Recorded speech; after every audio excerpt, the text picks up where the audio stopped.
All right, we're talking about the sewer system that's in this area, which is a low-lying area, and the fact that it is inadequate. It's supposedly a small pipe. So with the addition of all these new condos and the new development that's proposed at the reservoir, how can you proceed to build all this other structures without changing the infrastructure, being the sewer and drain setup that we already have, without correcting it first? So that's a problem for me, because there's nothing been addressed to fixing the infrastructure that's already in place. This is just to reflect the depth of what water has come to be at some point in time, in which case it would put the third step of the houses out of sight. Here, all of Rhode Island Avenue, the island, the park, all the plants, all the way to 2nd Street. This being the lowest lying area for this basin, for water coming from North Capitol, for water coming from 1st Street, from water coming from T, adjacent to North Capitol again. This is the ground zero for all the water. It's not something to think little about, because it should be a major concern for any other contributing water, being condo conversion, new development, that would lend itself to an already inadequate infrastructure that's already in place, that's antiquated, that needs funding to be repaired. This happened in 2001.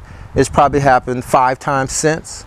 Maybe not as extreme as this, but just as damaging to the basements in terms of flooding.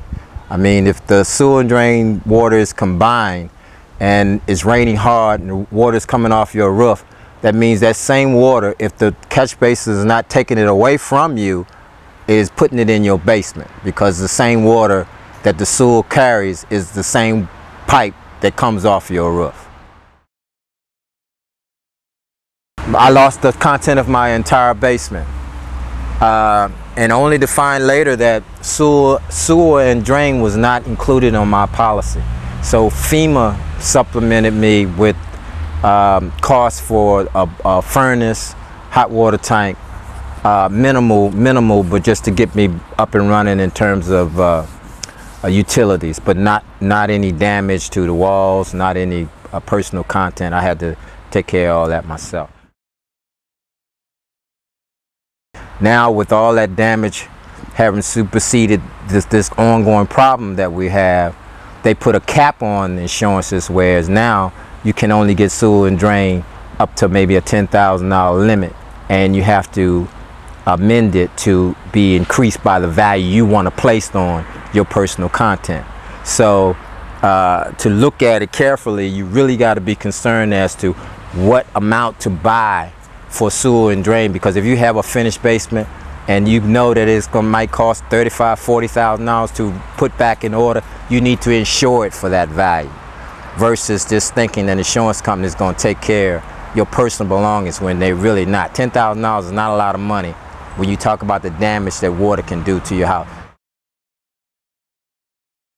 With mold and fungus and all kinds of bacteria that grow as a result of sewer. This is sewer and drain. So this is toxic material.